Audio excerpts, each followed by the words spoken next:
Yeah. Let's go. Yeah.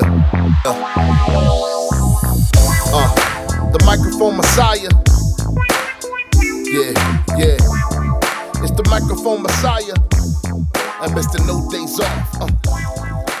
Microphone messiah. Mr. No Days Off.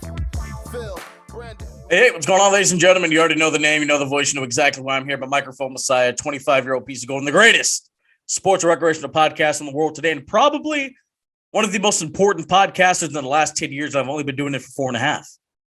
That just goes to show how good I am.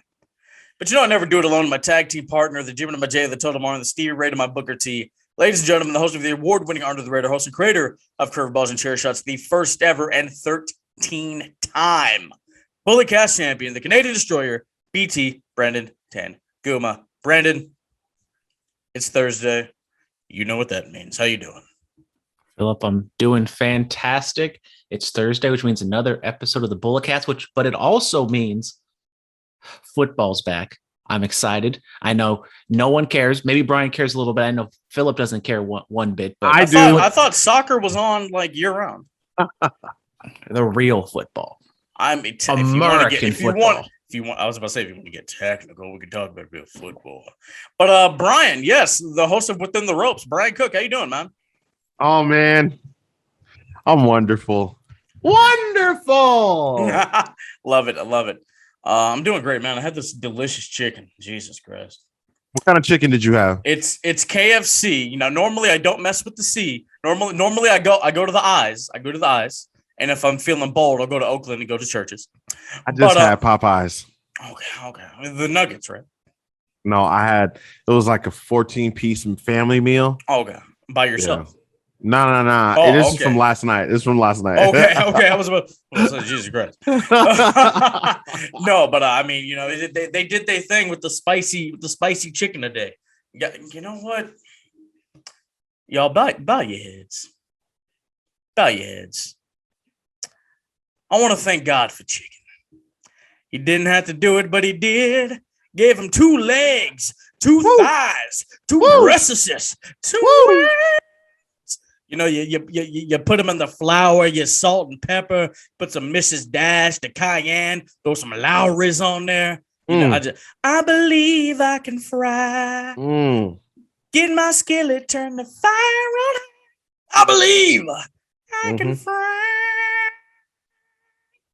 Yes, Lord. Amen.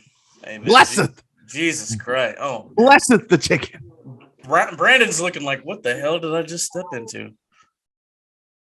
Great start to the podcast today. Great start. You see, man, we some certified lover boys. You know how we do it. Shout out Jersey. The CLB was better than Donda. I'm not gonna lie to you. Baby Huey, big CLB fan apparently. Yep. He's just going for it, man. Like, but I told him, when I see you at West Coast Pro, you got to name 5 Drake songs that aren't on that album. let's see how he does.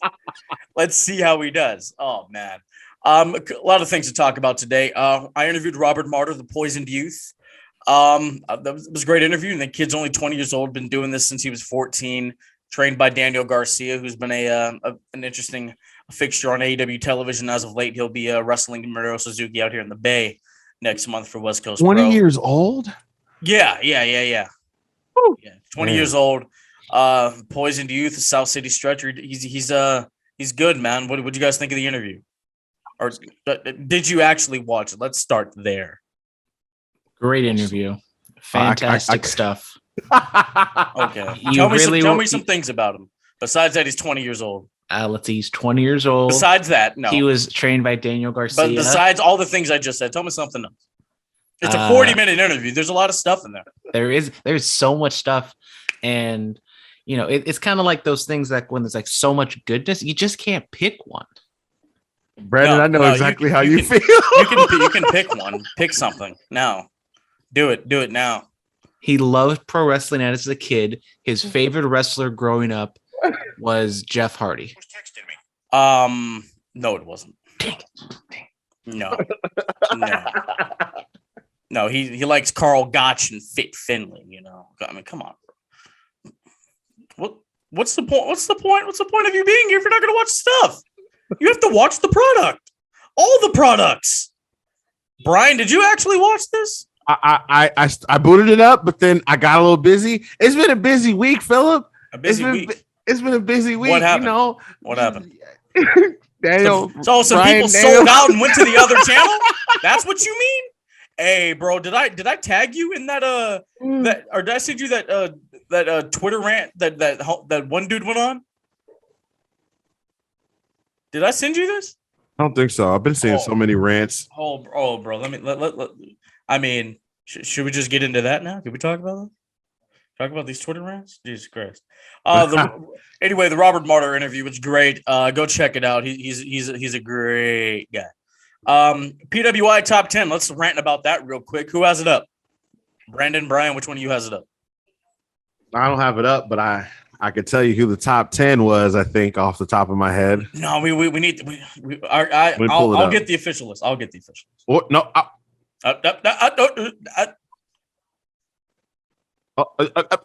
Brandon, this is your gimmick to have the things ready. Why don't you have the things ready? Well, you know, maybe in the pre-production meeting, you tell me to bring it up. We don't have meetings. We just hit record. I have the list. So, number 10, Rich Swann. Number 9, Shingo Takagi. 8, Finn Balor. 7, Will Ospreay. 6, Jon Moxley. 5, Kota Ibushi. 4, Drew McIntyre. 3, Bobby Lashley. 2, Roman Reigns. And number 1, Kenny effing Omega. The greatest wrestler. Get off of my podcast. I mean, get the hell off of my show. No, absolutely not. Are you kidding me? I'm kidding. Tony Khan paid these people off. There's no way in hell Kenny Omega. You know how many people? Because I put it up on the Bulletcast Instagram. You know how many people DM'd us saying like, "No, they got it right. No, they didn't." Tell me something, guys. What story is Kenny Omega really told? Tell me, what is he really told? He's a belt collector, and he goes all over the world, and he wins all the different titles, which technically I think people get lost. PWI is a kayfabe magazine. Well, in kayfabe, Roman Reigns has done better work than Kenny Omega. Roman Reigns should have been numero uno. I mean, come on. Kenny's over there being too cute with all this stuff, walking around with that quack Don Callis. Well, we got Roman Reigns on Fox over here holding the Universal Championship, making that thing feel the most important it's ever felt since its inception. People used to talk crap about that belt. I mean, come on, man. Like now people love it. Yeah, people are going to be walking around with the blue Universal title. Absolutely. I mean, the stuff with was it Jey Uso and the Hell in the Cell and this. The performance that Roman put on in there, you know, you give that man an Emmy, give him an Oscar, Jesus Christ. And then we go into the stuff with KO. Like the Roman Reigns character since he's been back has really, the head of the table character has really evolved. It's him providing for, you know, his family and then providing for the whole Anoa'i family. Then no, because I'm here, I'm able to provide for your family, Kevin. And then, you know, he just goes to being the true top guy in WWE. We have all these current evolutions with Roman Reigns. Kenny Omega, okay, he won a couple championships. Okay, he didn't really do nothing. Let's really talk about this. Let's really talk about this. Who's been really messing with AAA? He barely even wears their championship on TV. Like you forget that he's that champion. You know, Impact, they wanted a nice little ratings boost. They didn't get much with Kenny Omega as their champion. You know. Like, come on. If you people want to have this discussion for real, we can have it. And I'm going to be right and you're going to lose. That's just how it's going to be. You know, come on.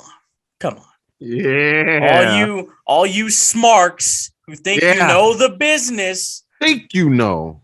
I'm like, yeah, Kenny deserves it. Oh, yes. Let me ask you something. If he wasn't number 1, you think they would have mentioned this on Dynamite? No, they wouldn't. No. TK bought it. That's what I believe. Because if you ain't first, you're last.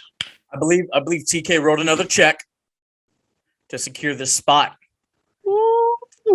Yeah, I know what I'm saying. I know exactly what I'm saying. Jeez, I'm all worked up. Brandon, what do you think of this list? I don't get too worked up about the PWI 500. It's cool. I mean, good for Kenny. I think he was number one a couple years ago, but yeah, as I said, it's a kayfabe list. Technically, Roman, yes, he's been doing fantastic work, but Kenny technically has done it in multiple different organizations, winning their championships. The matches, maybe a little bit to be desired. Maybe I would say if we're going on average, maybe Roman's matches were a little better than Kenny's, but Roman has not had as many matches as Kenny, and kind of going That's through it. Roman's actually a special performer. Mm-hmm. Head of the table, once in a generation. I'm trying to tell you all. And then Lashley, once again, he's doing fantastic work as well. The New Japan guys kind of fallen behind the wayside. That's kind of because of the pandemic. The title has been kind of in flux with Ospreay dropping it, Ibushi having some health issues, and then Takagi as well. So, it's I don't get too worked up over it, but the list that they put out, I don't, maybe you can have some qualms with the numbering, but the people they chose, I have no issues with. Brian? I don't have an issue with the people they chose either, but the order is just a monstrosity. Okay, Phillip, I'm with you. The tribal chief, okay, the head of the table, Roman Reigns, the big dog. Roo, roo, roo. Let's not forget that one, okay, because he still is the big dog. Okay, he deserves that number one spot. I also agree with you, Brandon. I don't really get too worked up about kayfabe lists like PWI either. But if I had to, it would definitely be Roman Reigns deserves to be number one. Okay, Kenny Omega's got all the titles. But how did he get it? Did he earn them? Did he go to Impact Wrestling and defeat 3, 4, 5 Impact guys to earn a shot at the Impact title? No, they just said whoever wins this unification match between Rich Swann and Moose will face Kenny Omega. What? So you mean to tell me if Roman Reigns did that would fly?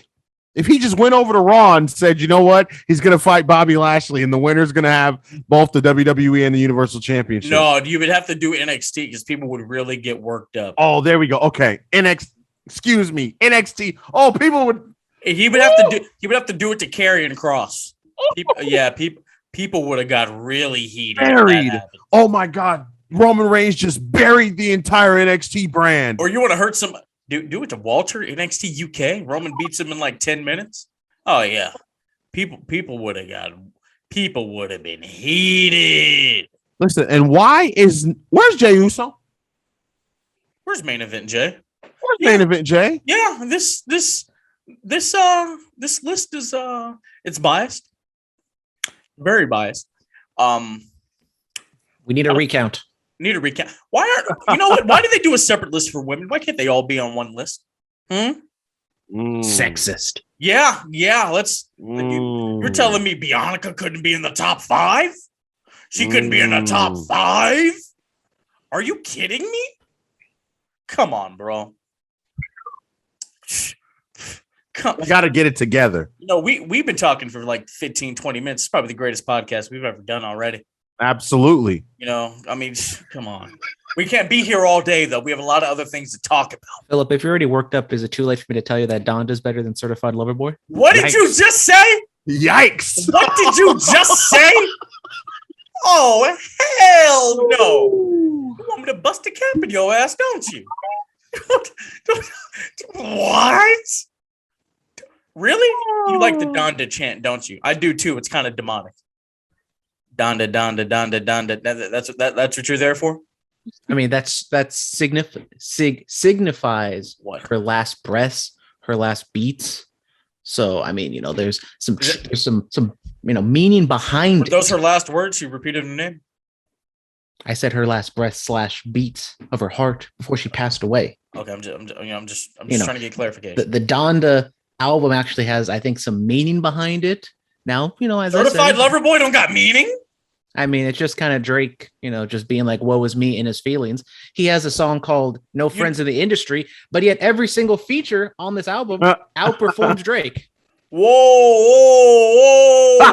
That's like saying Lauryn Hill outperformed Nas on King's Disease too. Hold on. Wait a second. You acting all bold right now. You over here having yourself a good time. Come on. Maybe Brandon wrote the PWI list. Man, Maybe. Come on now. Oh man. Oh, you know what? Y'all can come on Complex Conversations. We can finish this conversation. Mm-hmm. Okay. Come on the other podcast. Yeah. Some exciting news. My first batch of commentary from when I was in New Jersey airs tonight. High Voltage Season 2. We got Jordan Blade versus Delmi XO and Ashley Vox and a number one contendership for the Soul of Syndicate title. And then we got Robert Martyr, Eel O'Neill. I forgot the guy's first name, but his last name is Lee, and somebody else. They're in a fatal 4-way elimination to get an opportunity at the Next Gen title, I believe. So that's interesting. Go check that out when it airs tonight. And now some really big news. Kevin Owens' WWE contract apparently is up in January of 2022. And then this is interesting. He tweeted out the coordinates to Mount Rushmore. And this is got people really stirring because that was the name of the faction that he, the Young Bucks, and Adam Cole were in PWG. So is KO just trolling, or is there a possibility that we see him on TNT in like February of next year? Brandon. He also did a little bit more trolling where he changed his Twitter location to almost there. The Young Bucks changed their Twitter location to there. So, I mean, Kevin Owens, he's a world-class troll. He knows exactly what he's doing. And I think we even talked about this last week on the podcast where we talked about Adam Cole. I love Kevin Owens. I think Kevin Owens, Kevin Steen is one of the most underutilized, wasted talents that WWE has had, maybe even ever. Because I think Kevin Owens is just absolutely fantastic. He could have been the top guy in that company as a babyface, but unfortunately, he's just a little short and a little too fat for Vince. And I keep saying, like, I kind of just want everybody to leave WWE and go somewhere else. That doesn't have to be AEW. And Kevin Owens is definitely at the top of that list. As someone who has kind of fallen in love with Kevin Owens, even though I've never really saw like his Kevin Steen stuff live. Like I caught like the very tail end of it, like kind of his farewell match at ROH on a pay-per-view. I'm very excited to see what he could do in AEW, whether he joins the Elite, whether he comes in as a babyface. Maybe El Generico is able to, he did everything he needs to do with the children down in Tijuana, and he can come back up to AEW and hold on. Wasted in WWE. Wasn't he the Universal Champion? The anniversary that was like 5 years ago last week. Wasn't he main eventing with Roman Reigns and Seth Rollins? Had probably one of the greatest segments in Raw history with the Festival of Friendship with my friend Chris Jericho. I might add. Your friend. Yeah, come on now. And he was wasted. Look, he did the job to Bill. Okay, yeah, I don't like it either. I don't like it either. He may have been the original Kofi. I don't know. Okay? But look, I mean, come on. What wasted? The man former Intercontinental Champion. The man came in as NXT champion, stomped on John Cena and the U.S. title, and beat him in his first main roster match. And he was wasted?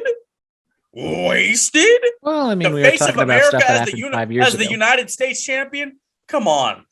Interesting program with Shane McMahon, a program that led your boy, Daniel Bryan, to an in-ring return, which helped him go to the other channel. Come on, bro.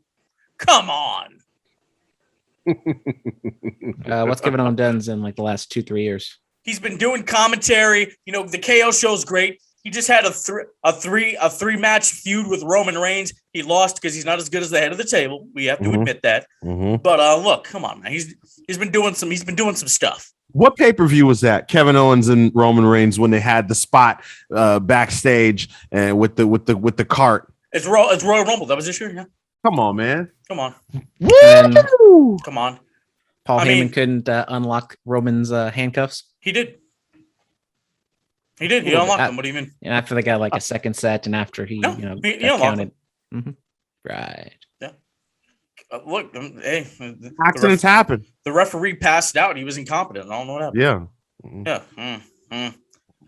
KO wasn't smart enough to get another referee in time. Yeah, that was on fault. The ref. Yeah. Mm-hmm. Yeah. You see. You know, Bryce Remsburg was in WWE. Oh, now you're just saying the referees in AEW are better than WWE referees? I'm saying Remsburg is better than Lil Nate? No, that's what I'm saying. I'm saying Bryce Remsburg is trash. He costed Eddie Kingston the TNT Championship. Would he really have been a great TNT champion? Let's get realistic here. Hey, don't hate on my boy Eddie. Ooh. You know what? Somebody on Twitter... he's not God's favorite champion, but... Yeah. I mean, he's not me when I'm Bulletcast champion. You're right. Well, I mean, somebody said he looks like a drunk fan. Somebody said that on Twitter. Yeah, I might agree with them. I don't know. It would be back to Kevin Owens. Jesus Christ. It'll be interesting to see what happens. It's a different time, man. You know, actually, the guy that delivers ice cream at my gas station, he hasn't watched wrestling in like 10, 15 years. He started talking to me about AEW. Okay. So apparently they're doing something over there. And it would be interesting to see Kevin Steen on TNT. I'll just say that. I'll say that. It could because with the guys they got now, it's the conversation's really being had. But if they get somebody like him, oh man, I don't know. I don't know. Vince doesn't have to be worried, but I'm just saying, I don't know. They could be doing some real things. Yeah.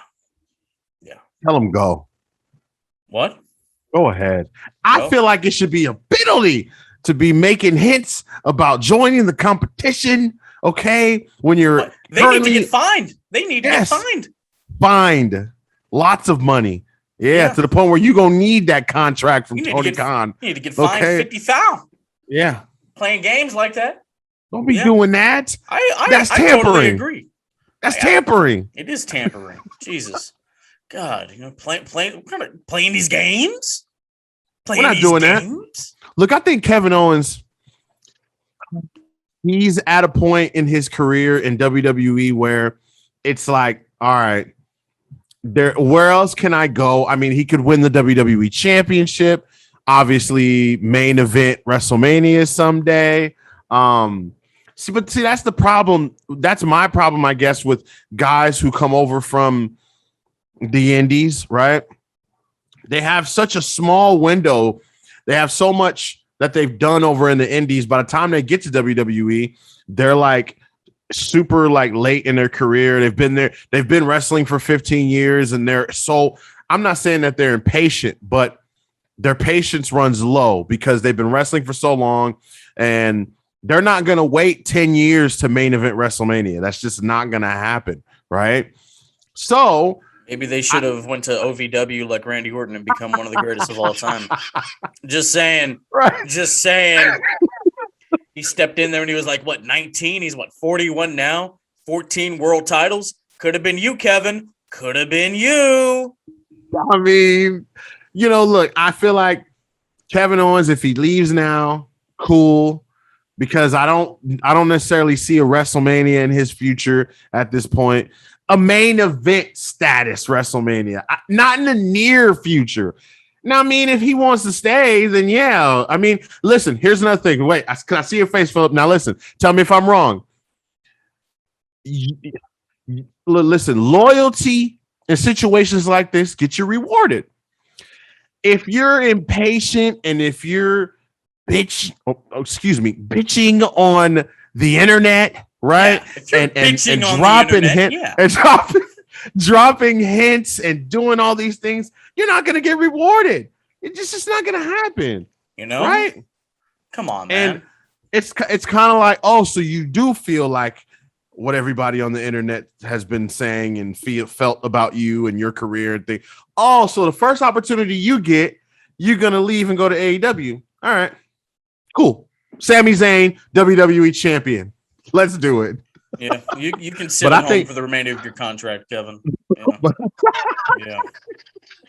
Yeah. Well, wait, I think Sammy. It was allegedly. I don't know if his contract is up before Kevin's. Yeah, I'm hearing that it's up the same time, but then I'm hearing that it's up in 2 months. I don't know. Man, bro, something is happening. I don't know what, but something is happening. SmackDown, Roman Reigns defeated Finn Balor to retain the Universal Championship. Roman's walking back to the back, and then you see the red lights and the happen. So we're getting the Demon. We're getting the Demon versus the Tribal Chief. This happening? Brandon? No. Yeah. No. Huh? That's what it appears to be. They set up that Roman and Finn are going to face off again at Extreme Rules in a couple weeks. So that's what it's looking like. We haven't seen the Demon since WrestleMania in New York against Lashley. Like I completely forget that was even a thing. But it's been a long time. And I think that is one thing that I kind of appreciate, that they haven't wasted the Fiend, or not the Fiend, the Demon. But I would assume, Finn's going to lose against Roman with the Demon character, which, I mean, I'm not like super opposed to it, because at this point, I don't think Finn is he's not that guy. So it should be fun. And I'm excited to see what they do. Brian, it's over to you. I've been the DMs have been hit by something, future projects in the works. Okay, yeah. Listen, Roman and Finn, I liked what they did on SmackDown. I kind of wish they saved it for Extreme Rules, because it's like, okay, we're gonna see this again, but I mean, it is what it is. I think the Demon tease was good. But then again, it's just like, when's the right time to do that? I mean, Phillip, you told me the Demon doesn't lose. The Demon doesn't lose. So does that mean the Demon is going to take the championship away from Roman Reigns at some point? Well, technically, the graphic is regular Finn Balor. So. It is. But I'm saying, but you wouldn't, I mean, does it make sense to tease a Demon, Finn Balor, for Roman Reigns, for him to not be facing him? Maybe we don't actually see the Demon. Maybe there are Demon antics that kind of get into Roman's mind. That way you protect the Demon, and Finn has a really competitive match, and he comes probably the closest to beating Roman, but doesn't get the job done. Okay. Yeah. Do you think this have they said anything about, is it going to be Extreme Rules match or anything like that? I don't know. It's Extreme Rules. Everything's an Extreme Rules match. No, you silly goose. No, you silly boy. No, it's not how that works. Brock Lesnar's going to show up on SmackDown this week. What do you expect is going to happen? Brock in the Garden. Come on, it's going to be something's going to happen. I don't know what, but it's going to be a something. It's going to be a happening, as Jimbo would say. Yeah. Brian, what do you think? What do you think about Ponytail Brock showing up at Madison Square on SmackDown? It's going to be fantastic. It's going to be a huge pop. Madison Square Garden's going to show everybody what a pop really is. Man, okay? Yeah. Tell him. And he won't even be in his hometown. He won't even be in his hometown. Okay, Madison Square Garden has some historic pops. Okay, and as soon as you hear that,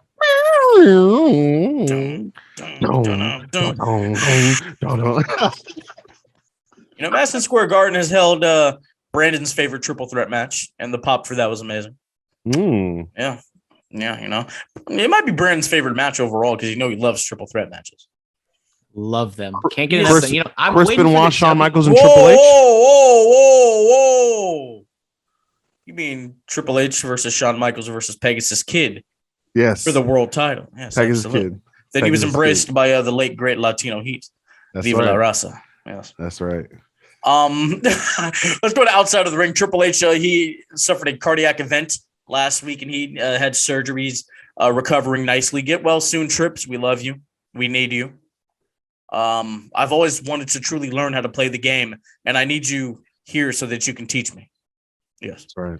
Yes. Any T's and P's for Trips, Brandon? Mm-hmm. T's and P's. Hopefully he gets better. All right. The Miz is going to be on Dancing with the Stars season 30. Oh, yeah. I was watching Entertainment Tonight last night. They mentioned everybody else but the Miz. Blasphemy. Crazy. They said, "Oh, we're going to have an athlete on the show," and they didn't show the Miz. I was like, "What? What TV did you say that was?" This is Entertainment Tonight. Oh, okay. Yeah, that's why they're canceled. Okay. Yeah. They're you're TOS. You know what that means? Terminate on site. Terminate on site. Terminate on site. Yes. David Benoit joins the Real Canadian Wrestling organization. So I guess he's on their roster. Don't know if he's going to be wrestling as. You can have a triple threat match. Don't know if he's going to wrestle as Chris Benoit Jr. like he wanted to, or if he's going to be David Benoit or whatever's going to be happening. But it looks like he's finally going to live out the dream. You know what? It sucks because that his last name and what the things his father did. But what if he's actually really good? Mm. Brandon, Good for him. I mean, we've talked about this, I think, many times before. I think last time maybe was like the Benoit Dark Side of the Ring. I don't want to hold the kid back and say like, oh, he can't do this, but he's definitely having an uphill climb because of the last name and the fact he looks like a mirror image of his dad. That's why I would say maybe you do like the Pegasus Kid gimmick to where he has a mask and he doesn't have to, wrestle with a mask on instead of just, looking like a mini Chris Benoit.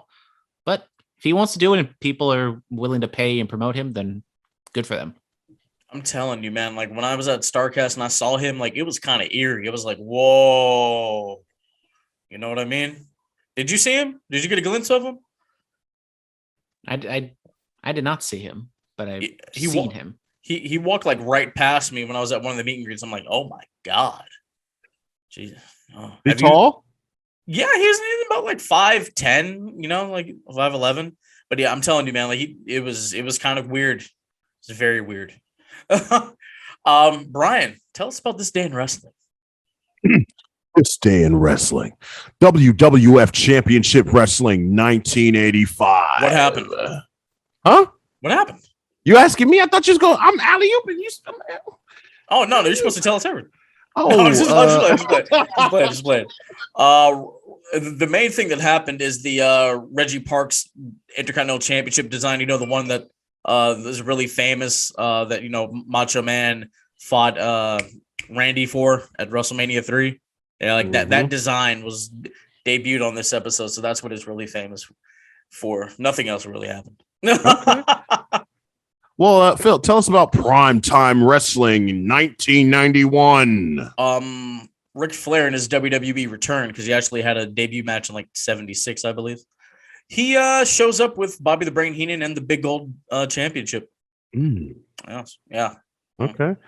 ECW Hardcore TV 1993. Shane Douglas was awarded the ECW Championship. Yeah. Okay. SmackDown 2003. United States Championship Parking Lot Brawl, Eddie Guerrero and John Cena. Woo! On fire. Yeah. TNA 2007. Let's see. Ron, the Truth Killings, and Pac-Man Jones were the TNA Tag Team Champions. They won those bad boys on that day. Pac-Man Jones, baby. Adam, I love you, man. Yeah. TNA No Surrender 2012. Austin Aries, Bobby Roode, AJ Styles, Kurt Angle. I don't exactly remember the matches, but they were all on them, or all on the card, and they all put on great performances. Fantastic. Yeah. Monday Night Raw 2013. The WWE champion Randy Orton, he had won it from Daniel Bryan after he cashed in on him at SummerSlam that year. He defeated Goldberg in Goldust in a non-title match. Sure. Yeah. Brian Tronic Pillman Jr. 28. Happy birthday to Brian Pillman Jr. MJF. Oh my. Hey, oh my God. I had to go back and watch that, bro. He just went for it. Like, MJF is probably who we've all wanted to be at some point in time, where you just don't care about the repercussions for the things that you're going to say, and you just go for it. Honest to God, like that may happen in my real life one day. I may just stop caring and like just go for it.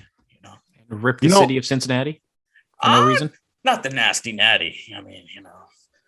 Probably just certain people. Like, did you see some people online actually got upset about what he said? It's called heat, guys. Like, I don't know. I don't understand. I don't understand why they don't like this. It's because they hating. Because they ain't him. That's true. Let's go to the fan mail, guys. We have a lot of fan mail. Jesus Christ. Let's see. Oh my God. I'm getting emails as we speak. Oh my god. Oh my god. How'd you know? How'd you know about the gimmick? This I didn't delete this one. It's from last week, but Brian wasn't here, so I'll read it again. It's from Hootie Who 420. Hootie Who. Okay. He said, "Hey, Mitch, who are some of your favorite tag teams that you enjoy on the indie scene?" He said he loves Medusa Complex, Millie McKenzie, and Charlie Evans. So, Brian, you have any tag teams on the indies that you love?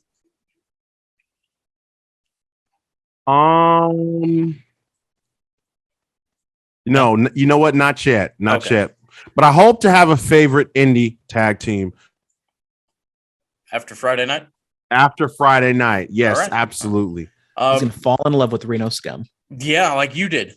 Yep, still do. I'm still a fan of Bussy. I'll say it here. Still a big fan. Still a big fan of Bussy. Gotta love it. You gotta love it. Jack of all trades. He says, "Hey guys, I saw this on Facebook and I want your takes. One has to go forever. Hulk Hogan, Vince McMahon, The Rock, or Stone Cold Steve Austin." Okay. He says, "Now I say Rock. Austin could have had that trilogy with someone else. We need Vince for obvious reasons. Need Austin for the massive star appeal, and we desperately need Hogan for the boom in the mainstream of wrestling in the 1980s. Yeah, Hogan can go. See you later, Terry. Bye, Terry. Y'all know why. Y'all know the vibe." I agree with him with The Rock because I think The Rock, if you take him out, things are more likely to stay the same.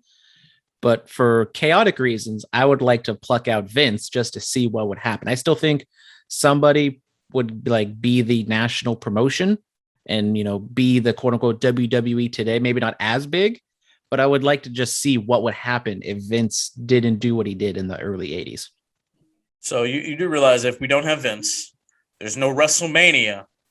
And exactly, I like chaos, Phillip. I Austin want doesn't, chaos. Austin doesn't become probably the biggest star in the history of the business without Vince McMahon. You do realize that, right? My point exactly. I understand. That's why I want to see. I just want to do it.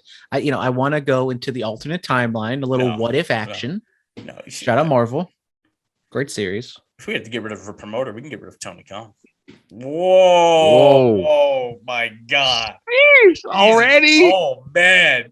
He had a good run. No, I'm just playing. TK, you know I love AEW. I wear the hoodie all the time.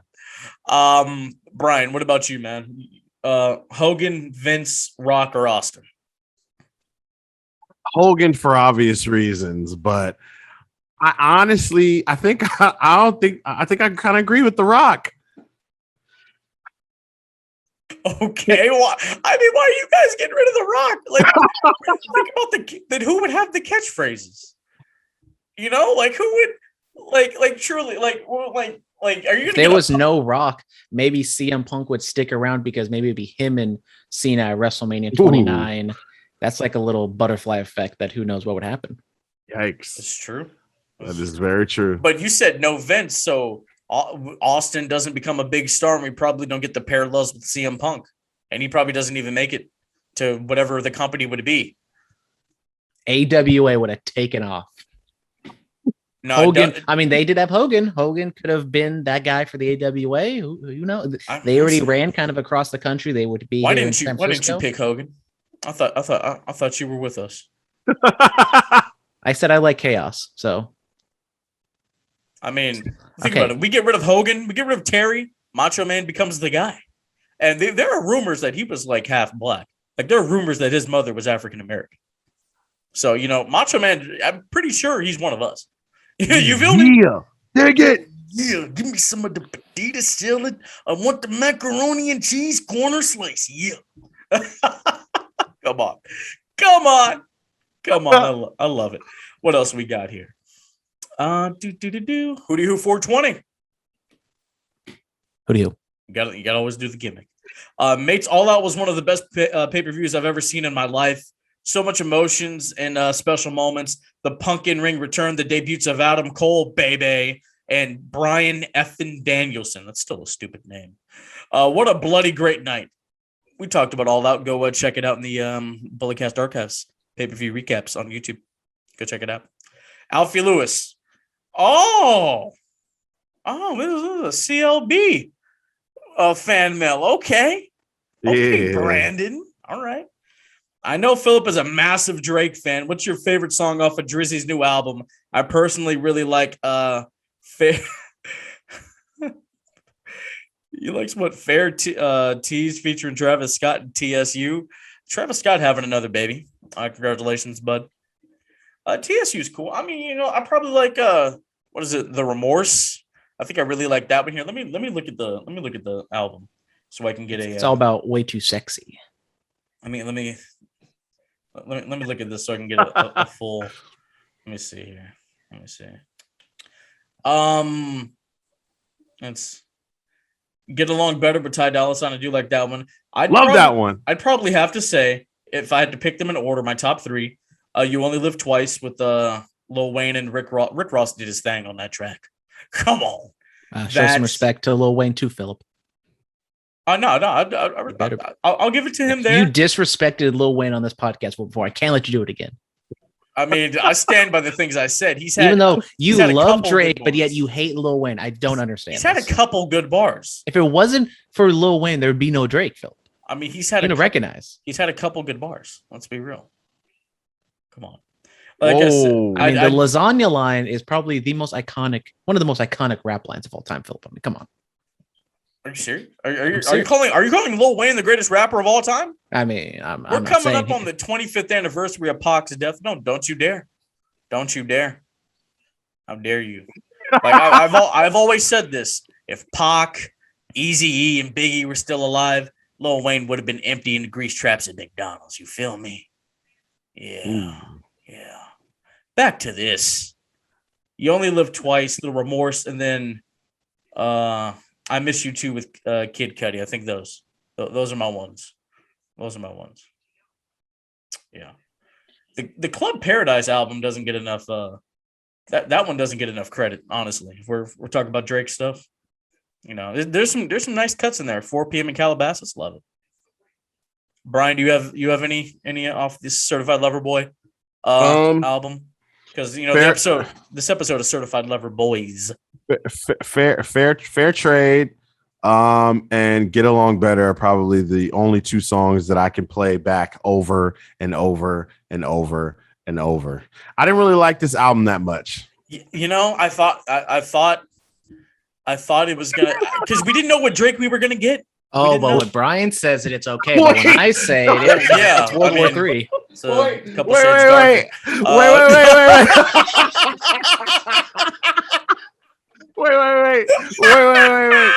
I like the album, but I think I was expecting this album sounds like, because my favorite Drake album is Take Care. And after that is Scorpion. Yeah, so because like Scorpion, like he went in on a lot of those tracks. I thought this was it's too late. Okay. I mean, okay. Okay. If we're talking about great Drake, like 0 to 100, that might be one of probably his best song ever, if we're being real. But like, it's turned into a Drake podcast. Jesus. Scorpion, he did go in on a lot of those tracks. I thought that's what we were kind of gonna get, but we mainly got like singy, songy, in my feelings, Drake. Like that's what a lot of this was. But it's still a vibe. I'm not gonna lie. Yeah, definitely, and definitely better than Donda. Oh yeah, absolutely. Oh, and I mean, and if we're talking about great rap lines, I'm the black sheep. Rest in peace to Chris Farley. Come on, better than whatever lasagna line you were talking about. Come on, come on. Thank you. You know where I got that from?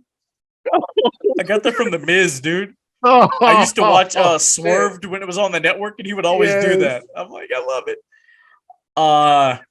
Dan, this is a really interesting one, guys. Time to get serious and talk about wrestling again. He says, Phil, I heard your boy Sam Roberts say that this version of CM Punk is like watching Brett if he was wrestling in the 2000s. Thoughts? I did hear this. I actually just heard this today, which is actually very good, so we can talk about this. So what Sam said was, he was like, it was if Brett had stayed in WWE and wrestled until like 2004, basically, like just a different era of Bret Hart. And if you think about that, that'd be crazy. Bret would have wrestled Kurt. He would have wrestled Eddie. He would have wrestled Benoit. He wrestled Benoit in WCW, right? Yeah, they did. But I'm talking about he would have like wrestled like a Randy Orton and Edge when he was trying to tiptoe into the main event. What are your thoughts on this current incarnation of CM Punk, Brian? Do you think it would have been like a Brett if he had stayed in WWE and into the 2000s? Probably makes sense, or maybe a John Cena. Really? How so? Because Punk, he's an elder statesman now. Yes. Okay. Because he's at that point, he's reached that level of just legendary status. Like, it doesn't matter what he does, what he says. People follow, people listen, people appreciate. So I think it's very much possible that he could be something like a John Cena. Brandon, what about yourself? It makes sense. I mean, Bret Hart, if he didn't get the concussion with Goldberg, who knows how long he would have stayed and what he could have done. But CM Punk is consistently said he kind of looks at himself kind of like Terry Funk in ECW. Now, Punk is not as old as Funk in ECW, but I can see that kind of comparison maybe fitting a little bit more to where Punk is, kind of just all over the place. And we're already kind of starting to see it a little bit. He's just going to like bounce back and forth and just do a bunch of different things. So, the would-be Bret Hart in WWE is a good comparison, but for looking for things that actually happened, Terry Funk in ECW, I think it's a close one as well. All right. Robert Walker, what do you guys do off air? Do you guys hang out together? Well, okay. We will be on Friday. We will be. I used to see Brandon like in person a lot when we went to Chabot, and then like he left. He left the territory and went on to the main roster, to the big company. And I went to I went to go to the Cow Palace, sold that out. Yeah, but he would. I'd see him once a week. We'd chop it up for a little bit, do the show, chop it up for a little bit after that. Sometimes he would just like not care, just leave because he didn't care about what I had to say. But hey, I would clean up. I would put away the cameras and unplug everything. I was a stagehand, and then I'd leave. Yeah. Like normally, like after a show, Brandon and I would like go to Denny's, just chop it up, stuff like that. Oh, we're gonna be hanging out on Friday. That's gonna be great. This is a family. You know what I mean, bro? This oh, Jesus Christ. I almost dropped my phone. This is a family. And Brian, you're a part of the family, man.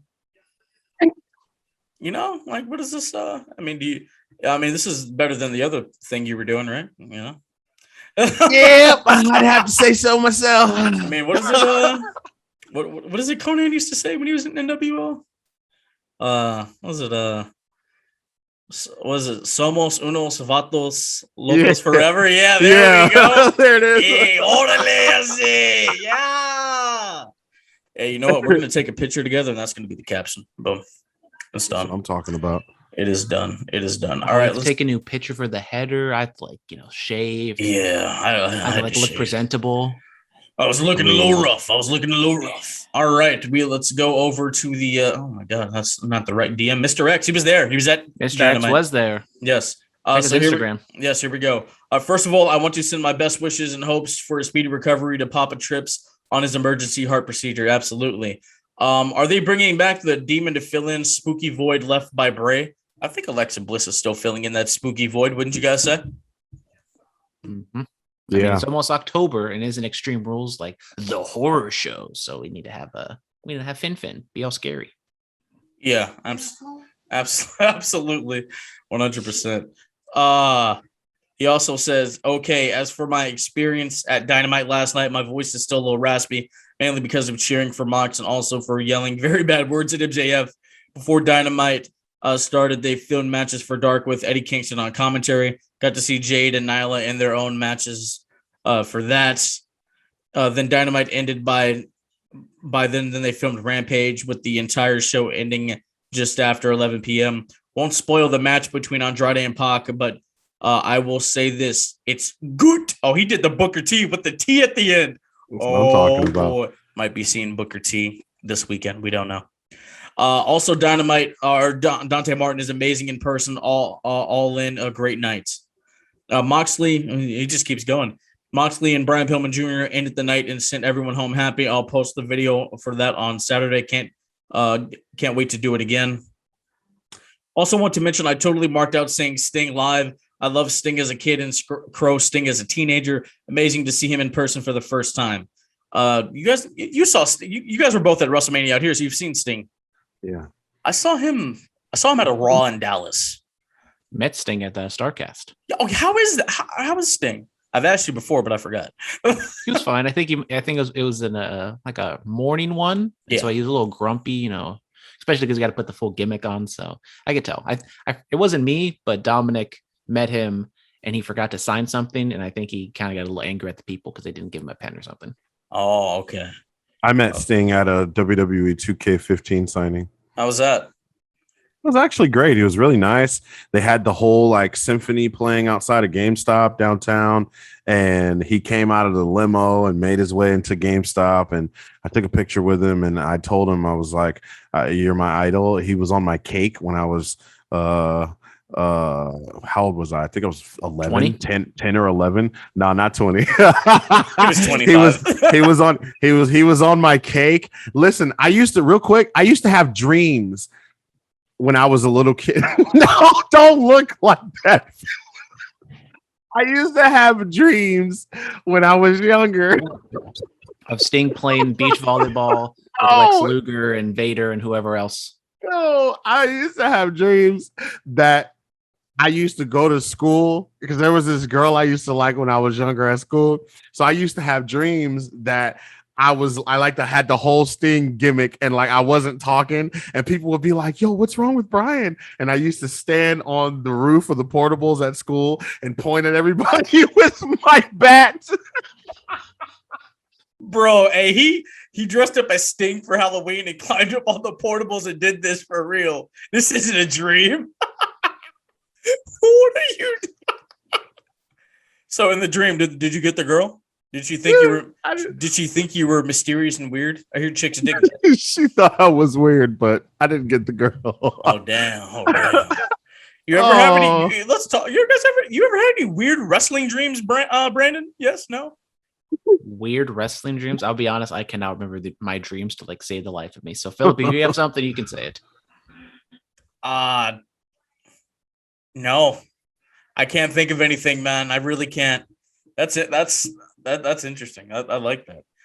We should have like a separate show called Dream Sequence, and we should just talk about wrestling dreams. Mm-hmm. From now on, we gotta journal our dreams, and we'll come back next year and we'll just read everything off. See what happens. Like apparently, if you journal them, you can like remember them better. Absolutely, man. Be like the Freedom Riders. Great movie. Shout out Hillary Swank. And then he lastly says, I wish that Bryan Danielson had a final countdown for his entrance music. Jesus Christ. The music he has now has a nice beat and everything, but it just don't feel like it fits the character. It's a new Bryan Danielson. The Flight of the Valkyries hits because he's paying homage to the WWE career, because it was amazing. And then he has this beat drop because like he's in touch. He's hip. He's here to do something new. That's right. Yeah. Oh, come on, man. I said on the All Out post show that I couldn't really hear the songs. I listened back. Adam Cole's song is a banger. It is, bro. The Bryan Danielson song. It's I like the beat. Because I couldn't really. I mean, I heard the beat, but I wasn't like actually listening to it at the show. And I like it. Like I agree. I think having the final countdown would have been a little bit better, but having Flight of the Valkyries is a free song. Do some original stuff. I'm cool with it. Yes, Brandon, tell us about Monday Night Raw. I guess I have to. Okay, so we got a tag team turmoil match that kind of filled up a majority of the show. Wasn't one long thing, and they kind of split it up into two separate things. The New Day goes on a really long run. They ultimately do get eliminated, but the people who stand tall and who will face RK Bro for the tag titles is Lashley and MVP. And they're also teasing Orton and Lashley for a singles match for the WWE title. So we're going in a whole bunch of different directions. Brian, what'd you think of this kind of anchoring a majority of Raw? I mean, it seems like they went with what the script was supposed to. I mean, allegedly Vince McMahon wasn't backstage, so I felt like they did what they were supposed to do. It was interesting. It was different. Shout out to the New Day, man. Shout out to the New Day. Shout out to Randy Orton. In all honesty, I feel like Randy Orton is the key to the success of Raw at this moment. Yeah, I know we got Bobby Lashley. We got that's already, that is what it is. for Randy Orton. I mean, like Phillip said earlier, you know, OVW, homegrown, okay, trained, put in position. Speaking of homegrown, I made a list of 10 WWE homegrown talents. I'll have that for anybody who wants to debate that they don't have any. Yeah. Brandon, you want to have that debate? I'm here. Sure, why not? Throw it out there. Right now. He said, "Throw it out there." Kofi's gear, outsiders. You know, the Kevin Nash, the pants, those were cool. Sweet. You know, it's too sweet, bro. Kevin Nash at Stockton Con this weekend. What? I have not met Kevin Nash. I've met Scott Hall. I've met X-Pac, pissed him off. I'm kind of excited to meet Kevin Nash. I'm not going to lie to you.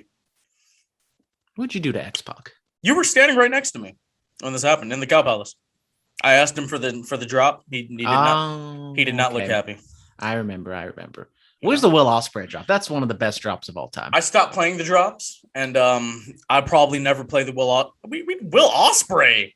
Zack Sabre Jr. Whatever. Oh, Will Ospreay, Zack Sabre Jr. I forget. You know, all the Brits don't sound alike. Guys. Jesus Christ. I mean, come whatever. on. Oh my Zack God. Sabre Jr. I'm sorry, that one's on me. I'll take the L on that one. Yeah. But anyways, the Zack Sabre Jr. one, that was fun too. Yeah, it was. It's one of the best drops in the history of drops. Yeah, but Lashley and Randy, they've only wrestled once a long time ago, so it's going to be interesting. I'm excited. Very interesting. I really am. They're going to have a tag team title match. What if MVP and Lashley won? What if they won? What if MVP and Lashley win, and then Riddle costs Orton the championship match, which sets up a feud between Riddle and Orton? Good. I want him to punt his head off. I want him to punt that stupid you-know-what's head off.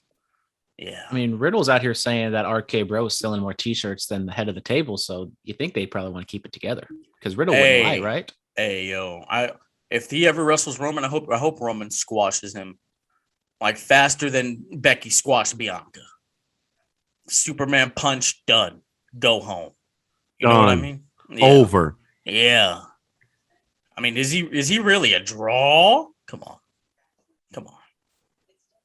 Moving on, we got Charlotte taking on Nia Jax in the rematch we all been waiting for.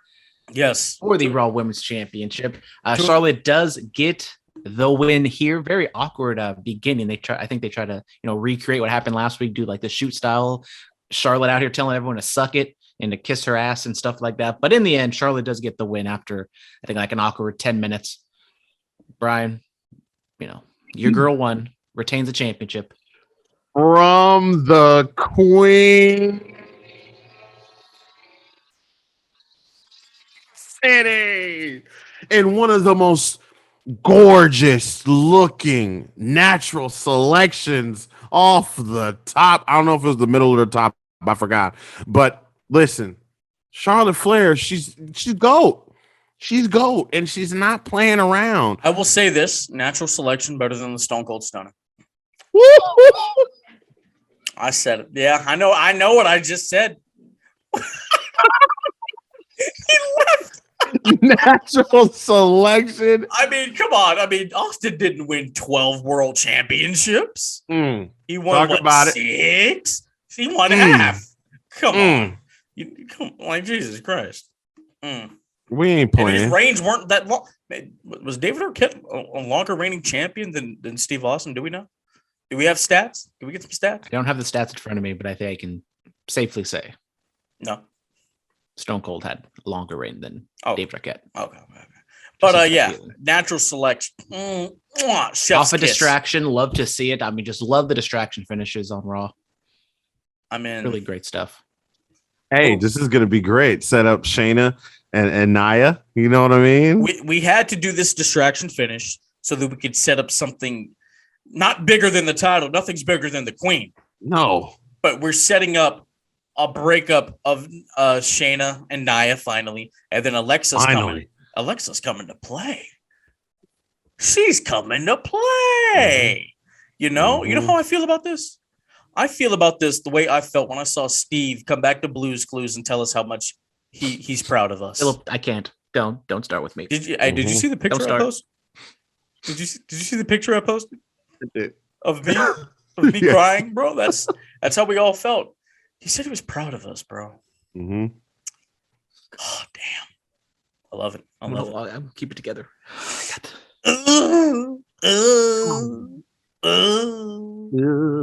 Crying and stuff, Jesus. But I'm excited. I am. I'm excited for the possibility of Nia and Shayna to break up, and possibly for Shayna to, go on to win the women's title, because she's a former APW women's champion. Brandon, She's still the APW champion. I feel like she never lost it. And then she never lost it. She was the first ever. Never lost it. Never lost. Yeah. That's been what 4 or 5 years now, something like that. Jesus. I guess that's all for Monday Night Raw. That's all I have on the script. Yeah. It was a Labor Day edition, holiday, kind of going through the motions, and the tag turmoil really did, fill up like an hour and a half of it. Yeah. Brian, you can have the AEW segment. Go ahead. Oh, beautiful. Let's go. AEW Dynamite coming like dynamite. Okay. We saw a little bit of Aleister Black, aka Tommy N, aka Malachi Black, aka Selena Vegas. Never mind. Yeah, keep going up against the Natural Dustin Rhodes. Phil, did you see this? What'd you think of the match? Bro, Dustin is so tall that he couldn't do the finish right. Like, he caught him in the shoulder. Like, that's caught him right in the shoulder. I've stood next to Dustin Rhodes. That is a very tall man. Kind of want him to bring 7 back. Don't know why. Yeah. Okay, Brandon, did you like this match? The match was a little clunky. They were definitely, going after Dustin, selling the leg.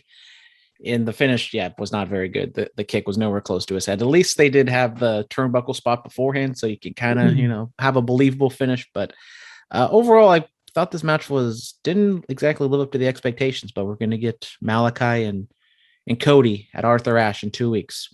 Can't wait. That should be a good one for sure.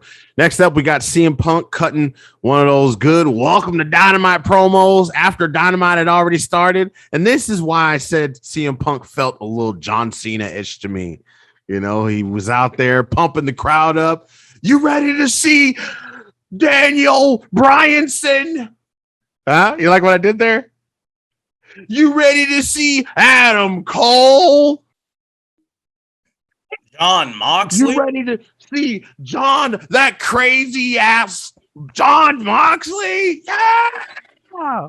Cincinnati's own Brian Pillman Jr.? Oh, okay. All right. How about some CM Punk? And then he asked, oh yeah, Ruby Soho? Yeah, do the serious eyes when you say these names. And then he went on to put himself over and go, you know what, guys? I mean, who's next? Who do I face next? He put over Brian Pillman Sr.'s aunt. He did. That was a nice moment. That was put over Dark Side of the Ring a little bit, just a tad, just a little bit. And then Taz. I seen this coming from a mile away because I saw the Instagram or Twitter post CM Punk made. I was like, okay, he's gonna get involved with Taz some way because he posted the picture of the FTW hat that he said he found in the gym. Blah blah blah blah blah. Listen, he said, "Give me Hook, give me Hobbs, give me Starks, give me all of them." What'd he say? He said, "Survive if you can." Yeah, no, he said. What did he say? Beat me if you... Yeah, he did Taz's gimmick. Beat me if you can, survive if I let you. Yeah, there we go. Bro, I used to watch Will Hobbs in the APW garage here in Hayward when he was Will Rude. And now he's about to be in a program with CM Punk? Come on, bro. All because he was an interview guest on this show. Come on, bro. No, in all seriousness, Will is a very talented individual. Did you like this segment, Phil? Did you like the fact that CM Punk is out there challenging all the young, fresh talent? Well, that's what he said he was there to do, to work the young guys. He wants to, make them better. Bryan Danielson wants to kick their heads in. So it is what it is. I mean, the promo itself, like beforehand, it was like, okay, yeah, it is kind of John Cena-esque. I wasn't the biggest fan of it, but it's still kind of cool to see CM Punk, have fun with the crowd. I do like the interaction with Taz and, everybody else with Team Taz. I think I said last week that I kind of was, picked. I think someone asked in the fan mail, like, oh, who should he face next? I think I said Ricky Starks, but I thought maybe that was a little too low on the card. But, for him to like wrestle everybody in Team Taz and for him to finally like sink his teeth into like a good heel face dynamic is something I'm excited to see. The promos between him, Taz, and Ricky Starks should be a lot of fun. And kind of the same boat as Phillip, just kind of personally seeing Will Hobbs being a program with CM Punk, love to see it. That's town business. You feel me? That's town business. Town business, indeed. Speaking of Will Hobbs was in a match with Dante Martin. We got to see some specialness, some greatness from Dante Martin once again. Hey, yo, Phillip, what'd you think of this? One of those kicks really hit like Will. He was like dazed for real. I was like, oh man, hope he's okay. Yeah. Like one of those kicks cool. Really just right on their face. You feel me? I listen, Dante Martin is special. But he wasn't special enough to take out Powerhouse Hobbs. Sorry. Brandon, what'd you think of this match? I like the match. That it was good. Two young talents kind of going at it. The future of AEW right here, Dante. They're definitely, showcasing him a lot, but he's losing most of the matches. And Will Hobbs, they're, setting him up for CM Punk. I don't know if he's going to be the quote unquote final boss or if he's going to be kind of the first guy and then Ricky Starks, but just obviously they have something in mind for Hobbs later. Yeah, all elite white people start to put some black talent in some prominent spots. It's about time. Hey man, I'm not gonna let that video go. Alfred was telling the truth. I got into a little argument with Jay from the Rudos podcast about that. He was defending what people are doing on Dark. I'm like, bro, it's not on TV. It's just that simple, Why I defend WWE so bad? Because people that look like me are in top spots on their programming. It's just that simple. Damn right. Yes. Yeah. MJF Sky signing like a 6-year deal. Hey, knock it off. Oh, dumbass dogs. Dogs are barking at the mailman or something. Who signed a deal? Who did what? Scorpio Sky signed an extension with AEW. Oh, why would you do that? Go to the land of sports entertainment. I mean, it's all sports entertainment, but go to where you might actually be utilized properly. Honestly, I'm honestly scared for people signing long-term deals with AEW at this point. Oh no, man. Yeah, man. Like if I were, let's say I'm a top indie talent and they offer me a contract, I'd be like, all right, man, I'll do a year. Yeah. Just to see how it goes. And if I don't like the placement, then go somewhere else. Then I'm out of there. Speaking of signing deals, shout out to Gable Stevenson. It's been made official. He signed with WWE. It's an exclusive deal too. Yeah. He gets to defend that title over there at Minnesota. Yeah. Like that. Exclusive, lucrative.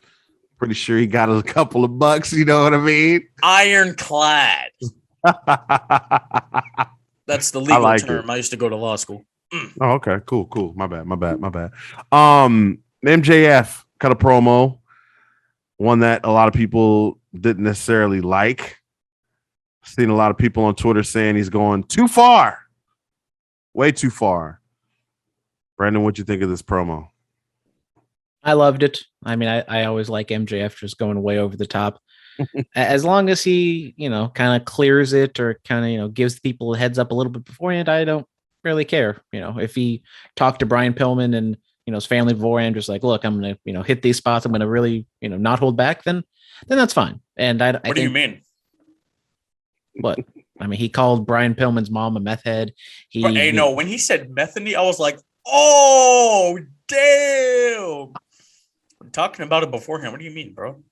They go out there, they cut the promo, then they go to the back. Talking beforehand. Exactly. I'm sorry. It's a shoot, brother. Talking before. What are you talking about? Like if I was a wrestler, I'd just go out there and just say it, you know? You can't Better get to upset. ask for forgiveness than ask for permission. Why would I'm not going to ask for anything. I'm just going to go do it and leave. Like, what's going to happen to me? I Nothing. mean, what are you gonna say to me? You Nothing. got Wardlow, Oh, Exactly, bro. Come on. which they continue to tease. You know, Wardlow not exactly happy with MJF, but he's still doing his dirty work. He's paying that bill. He's not signed to AEW. He's signed to MJF. MJF Industries. Did you guys see the tweet that Brian Pillman Jr. put out and said that his sister is, I guess, after the promo, she went into labor and she's going to be having her baby. Right there on the floor in the arena. That's what happened. Well, not right there on the floor, but you know, she got a little fired up. Oh, and it dropped, huh? A foot came out. Yeah. Can't stand you. A foot popped out in the arena. Or maybe a hand gave a big fuck you to them. No, that's my good hand. All right, man, let's move. Wait, I'm done with that. You're terrible. Can you control yourself? Ruby Soho made her Dynamite debut, against Jamie Hayter in a match that I felt like was all over the place. I don't know what the heck happened. Was Jamie Hayter injured? Like, did she get dazed or knocked out, or did something happen? Did I miss something? She's still not used to wrestling on TV yet. That's all. Yeah, I would say no one got hurt so we can ask for, but that would be a lie because it looked like Ruby was going for the poison Rana or something or another, and Jamie didn't get the memo, and they just almost planted her. I mean, Jamie planted on her head.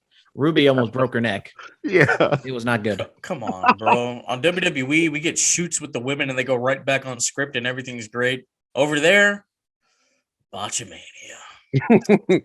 It just wasn't a very good debut for Ruby, and I wish she had better because honestly, she looked just as bad, if not worse, than a one-on-one match that she had in WWE. And the only reason I say that is because she didn't wrestle much at all in WWE. So every time she got out there, it seemed like she was a bit slow.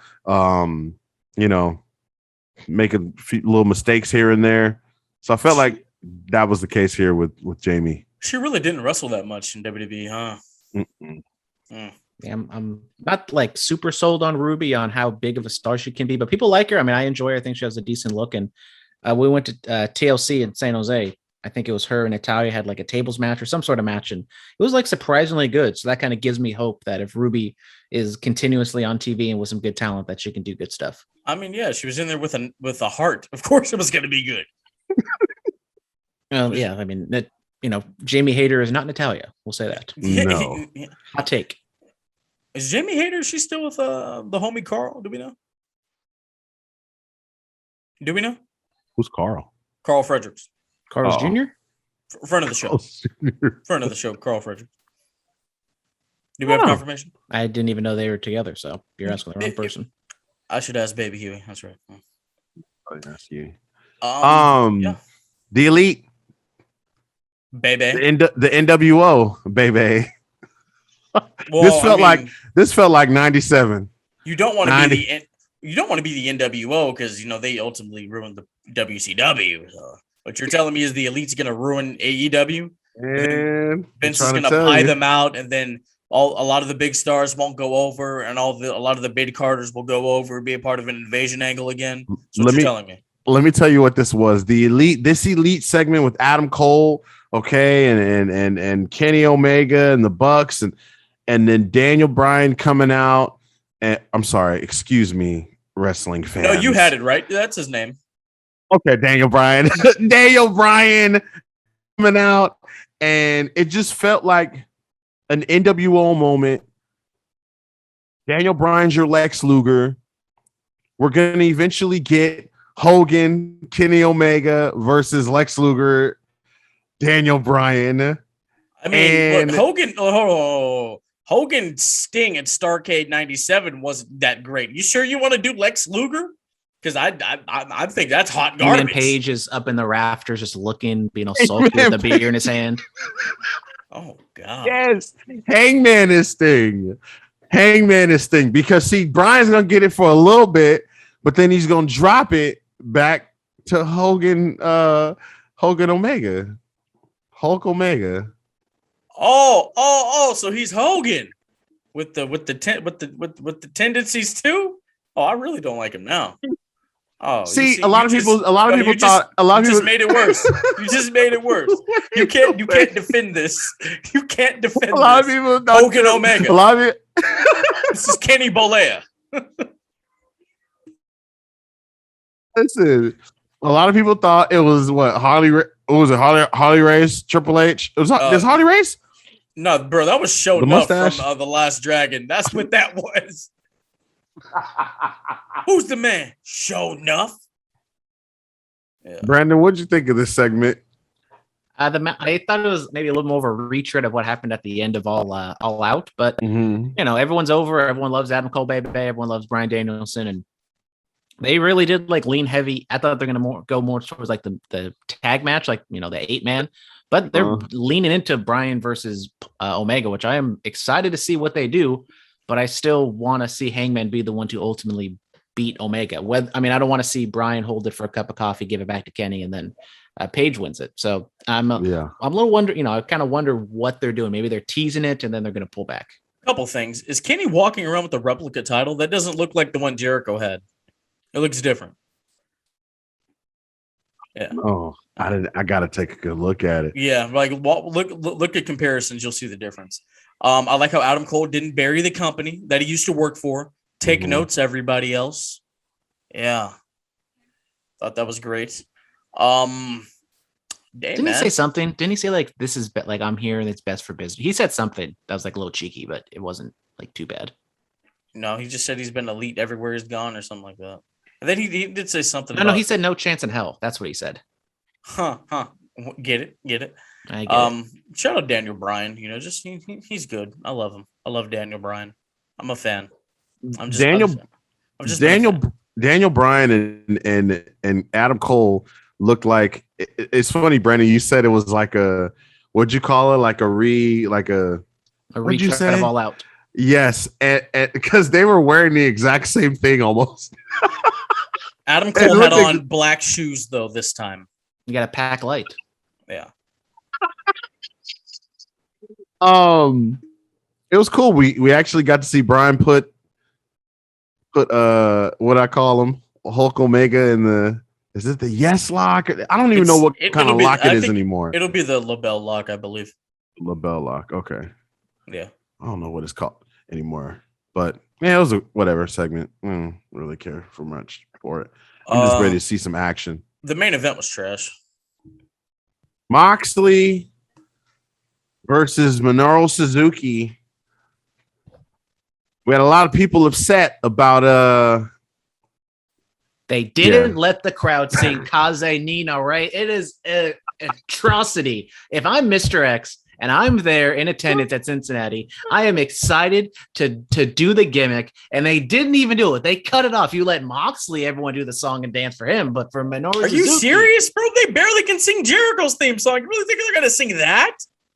It's just three words. You just need to wait for the beat, and it's not that hard. And this time they actually had the song to go with it, unlike Jericho, where they had the dude doing like riffs and stuff on Judas. Don't talk about Billy. Do not talk about Billy. That's his friend's friend. Man, come on. We're acquaintances, goddammit. By association. Look, to hell with the entrance. I don't care. It's whatever. The match it didn't hit. There was a low blood, but I didn't care. Yeah, Suzuki got he got some staples or something, it looked like. Yeah, like I didn't care. I don't think I really cared that much either. Yeah.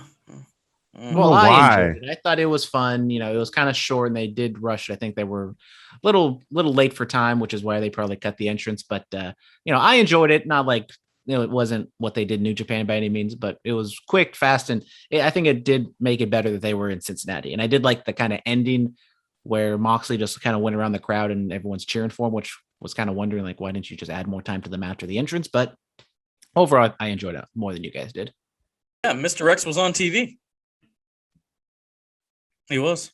Shout out Mr. X. I love that guy. He is a very valued member here at the Bulletcast. That sick ass Moxley shirt. Man, our first inductee when we have a Hall of Fame. He's going in. He's going in. Superstar Spotlight. Who do we got? I'd give it to PWI, but they effed up big time. So I'll give it to Roman. You're the real number one, dude. You're our tribal chief. We love you. People that can't understand why you're so good are trash, and they're probably Kenny Omega fans, or they're probably Matt Riddle fans, which is even worse in my opinion. But Brandon, who's your Superstar Spotlight? Well, I'm gonna go to the real PW. No, I'm not gonna do Kenny. I'm gonna go with Ruby Soho. I was very intrigued. I know the match she had on Dynamite was not very good, but the entrance, the ovation, she was like visibly choked up, and I'll give it to her because I don't think when she first got released, I expected her to be like this big of a deal. But for right now, she's doing well for herself. Honest to God, I forgot she got released. Brian, what about you? I'm gonna go with Carmelo Hayes. Yes, he's a friend of the show. He liked a comment of mine recently. That's the deal, If a wrestler like something, they become a friend of the show. Friend of the show immediately. Just because another banger with Santos Escobar on this week's NXT, and I mean it's the NXT breakout star. What? Duh. Yeah. Why not? Ding dong. Hello. Let's keep it with the Carmelo Hayes talk. When he was Christian Casanova on the indie scene, tearing it up, he was with Stokely Hathaway, who was what's it, Michael Bivens in NXT. Mm-hmm. Do people know what that's a parody of? Do they know? Do you know? Oh, Malcolm Bivens, Belle Biv DeVoe. Oh yeah. Oh yeah. Brandon, did you know? No brainer. Oh yeah, of course I definitely did know. No brainer. Of course, name a Belle Biv DeVoe song that's not Poison. Brandon was just talking about that yesterday. Yeah, we were talking about it, off air. Name one that's not Poison. Not Poison. So Christian Casanova with Stokely Hathaway take on Ashley Vox, who is in a match that I'm commentating. So check out GSW High Voltage tonight. At Limitless what time, Phillip? What time? I'll text you guys when it's up. I don't know exactly. Okay. At Limitless Wrestling from November 11th, 2018. Yeah, man. Once I found out who this was, I was like, ooh, I just started going down the YouTube rabbit hole, seeing a lot of his stuff. He had that star appeal on the indies. I like that, man. What do you guys think? He's a star. He's a star. And I didn't know much about him until he came to NXT. So it was neat kind of seeing. I was actually, after I watched that match, and I was actually going down and finding some more matches he was in. And I'm like, this guy's been around. Okay. Yeah, I'm Brandon, with Brian. Did you watch this actually? Yeah, I mean, I honestly didn't know too much about Carmelo Hayes when he came to NXT, and check it out. I'm not the biggest fan of the intergender matches, which I know you talked about it with your interview last week, but I will say that this was really good, and I'm excited to see what Carmelo does in NXT because they desperately do need some fresh talent over there. Oh, so you watched the Jordan Blade one, but you won't watch the Robert Martyr one. Well, that's because I talked all this game that I was going to watch it, so You know what? From now on. Every interview I do from now on, from this moment forward, you're going to give me a status report. Okay, I'll cover the interviews. Yeah. I won't say a word. I'm going to just throw it to you. All right. Let me know. Okay. Because we got a lot coming up in the next couple of weeks. I hope you're ready. I mean, hopefully, I heard maybe we might do an interview on Saturday. Maybe I don't even have to listen because I'll just be there. I might do one on Friday. Maybe, man. I'll be there too. I might do one on Sunday. Are you going to be there Sunday? I probably won't be there, but because it's Sunday, week 1, baby. I've got to lock it in. Travis loves Kelsey. My fantasy football team is just it's going off this year. Dak Prescott, CeeDee Lamb. They've got the 1-2 combo starting off on Thursday. And All then right, we're gonna kick it off on let's Sunday. talk about things that actually matter. When are we going to do a Bulletcast Fantasy Football League, Phillip? Absolutely not. I'm down. I can put you in a fantasy football league at my local bar. I can do that. They need people. They need No. people. I mean, season's already started, so they got to hurry it up. I think that they had a meeting. I think they might have already locked it in.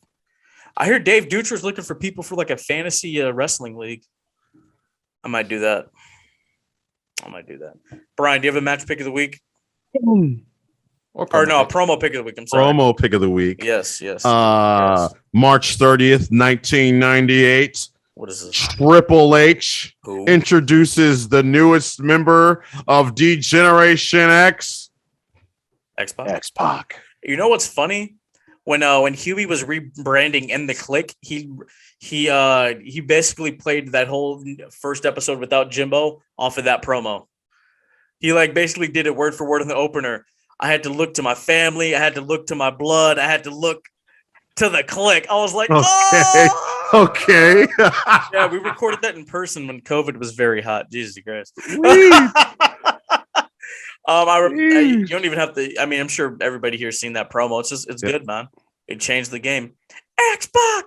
Or which? Hold on. This is a serious question. If I could be serious for a moment, which theme song do you like better? The one where it's like make some noise, or the one where it just goes X-Pac?